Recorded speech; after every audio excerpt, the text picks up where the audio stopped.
भारत में dancing, singing, paintings जैसे different art forms के जरिए कहानियां कहने और सुनाने की सुंदर परंपरा रही है। ये लोक कलाएं सदियों से हमारी संस्कृति और परंपरा का हिस्सा रही हैं।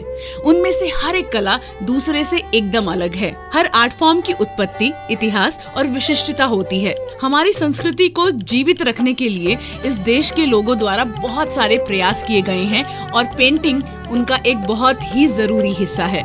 इन चित्रों के माध्यम से हम अपनी प्रकृति, अपने परिवेश, अपने देवी देवताओं, परंपराओं, संस्कृतियों का सम्मान करते हैं और उनकी सराहना करते हैं। चित्रकला की एक ऐसी ही भारतीय लोक शैली है फड़ पेंटिंग्स। रेडियो सिटी पर फोक कथा। खमा गणी, मैं हूँ आपके साथ पायल और फोक कला पॉडकास्ट के इस एपिसोड में मैं आपको सीधे लेकर चलती हूँ राजस्थान। फड़ चित्रकला या फड़ आर्ट फॉर्म भारतीय लोक चित्रकला का एक रूप है जो कि मेनली भारत के राजस्थान में प्रचलित है। ये एक धार्मिक स्क्रॉल पेंटिंग स्टाइल है जिसका नाम कपड़े के लंबे टुकड़े या स्क्रॉल से मिला है, जिस पर इसे चित्रित किया जाता है। हम स्क्रॉल के इस लंबे टुकड़े को फड़ कहते हैं और कहा जाता है कि ये कला 700 साल से भी ज्यादा पुरानी है। इस यूनिक और ट्रेडिशनल फोक कला में पौराणिक कहानियों और लोक कथाओं को लगभग 5 फीट ऊंचे और 30 फीट लंबे कैनवस स्क्रॉल पर केयरफुली चित्रित किया जाता है। हर स्क्रॉल या फड़ which means fold in local language एक या अधिक राजपूत लोक देवताओं को समर्पित क्रमिक रूप से सुनाई गई कहानियों को दर्शाता है, लेकिन इससे भी ज्यादा भक्ति और पवित्रता की अभिव्यक्ति है। फड़ आर्ट फॉर्म की उत्पत्ति राजस्थान के भीलवाड़ा में हुई थी और ये एक रिलीजियस स्क्रॉल पेंटिंग है। ये पोर्टेबल मंदिरों के रूप में काम करती हैं।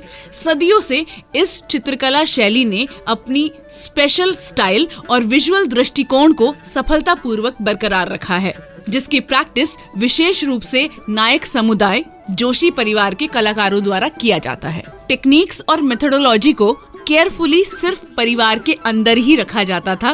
पीढ़ी दर पीढ़ी बड़ी सावधानी के साथ ट्रांसफर किया जाता था। केवल घर के बच्चों को ही ये शिल्प सिखाया जाता था, क्योंकि बेटियां तो शादी के बाद परिवार छोड़ देती थी, इसीलिए वे केवल प्रेपरेशंस में सहायता करती थी।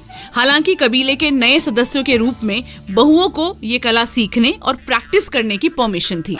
हालांकि हाल के सालों में अपनी मूल भूमि से इस आर्ट के लुप्त होने के डर से जोशी कबीले के कई सदस्यों ने अन्य कलाकारों के साथ टेक्निक्स को साझा करने के लिए काफी प्रयास किए हैं और इस कला को बनाए रखने, स्पेशलिटीज और टेक्निक्स को बचाए रखने के लिए पद्मश्री पुरस्कार से सम्मानित प्रसिद्ध कलाकार श्री लाल जोशी ने 1960 में जोशी कला केंद्र नाम का एक स्कूल खोला ताकि लोग इस शैली को सीख सकें। इस स्कूल को अब चित्रशाला कहते हैं और उन लोगों की ये सेवा करता है जो कला की बढ़ती इंटरनेशनल मांग को पूरा करने में मदद करते हैं। According to folk stories, travel पर निकलने से पहले देव नारायण, जिन्हें विष्णु का अवतार माना जाता है, उन्होंने भीलवाड़ा के एक जोशी से उनकी कहानी को फड़ के रूप में चित्रित करने के लिए कहकर एक भक्त की रिक्वेस्ट को पूरा किया था। ये अब तक की बनाई गई पहली फड़ थी। इसके बाद देव नारायण के अनुरोध किए जाने पर उनके उपासकों को कहानी सुनाने के लिए एक भोपा को नियुक्त किया जाता था। फड़ के लिए कैनवस टिकाऊ, कठोर परिस्थितियों में टिकने लायक और सालों तक टिके रहने वाला होना चाहिए।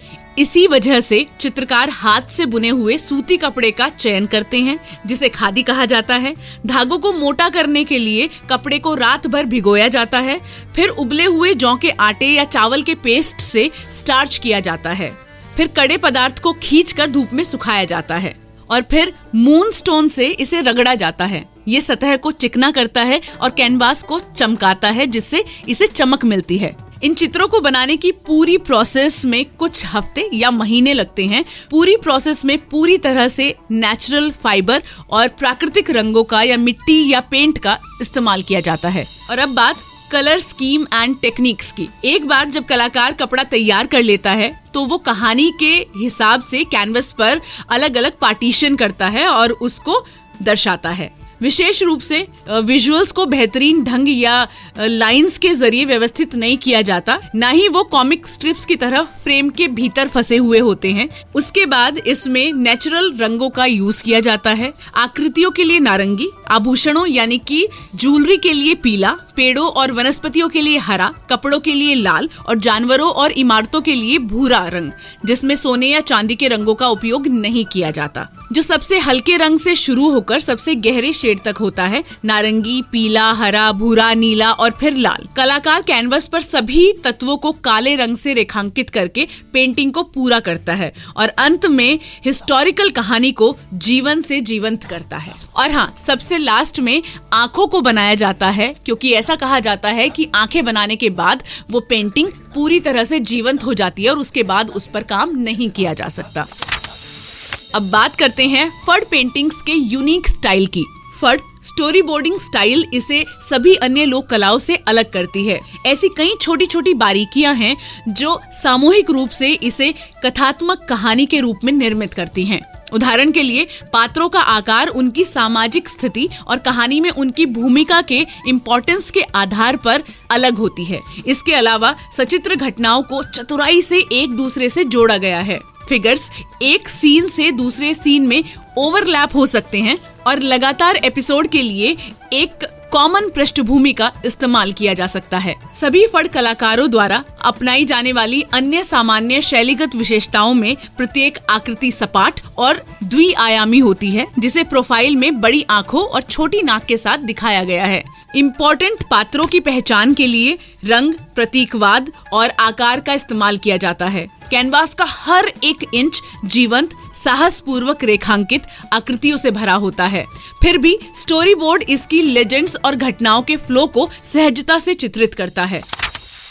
अब बात करते हैं थीम एंड सिंबोलिज्म की। पुराने समय से राजस्थान के लोक देवताओं जैसे पाबूजी, देव नारायण, रामदेव जी, माता जी और गोगा जी की बुक्स मोबाइल तीर्थ स्थलों के रूप में काम करती रही हैं, जो पवित्र कहानियों और संस्कृति को दूर दराज के समुदायों तक ले जाती हैं।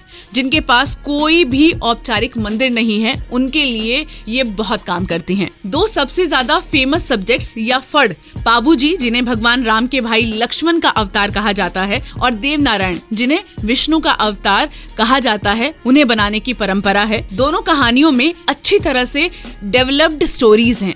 पाबूजी और देव नारायण सदैव अन्य आकृतियों से बड़े होते हैं। वे लाल रंग पहनते हैं और उन्हें हमेशा पवित्रता के प्रतीक के रूप में घोड़े पर सवार दिखाया जाता है। पाबूजी की फड सबसे ज्यादा प्रसिद्ध फड है और इसका प्रदर्शन हर साल पाबूसर में आयोजित किया जाता है, जहां दर्शकों की उपस्थिति हजारों में होती है।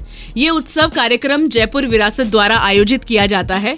इस स्टोरी बोर्ड में पाबूजी के 3 दरबारियों की पहचान उनके घोड़ों के रंग और पोशाक से की जाती है। भगवान शिव, पाबूजी के घोड़े और राक्षसों को नीले रंगों में रंगा गया है। हालांकि इसमें सभी तरह के वर्गों के लोग शामिल होते हैं।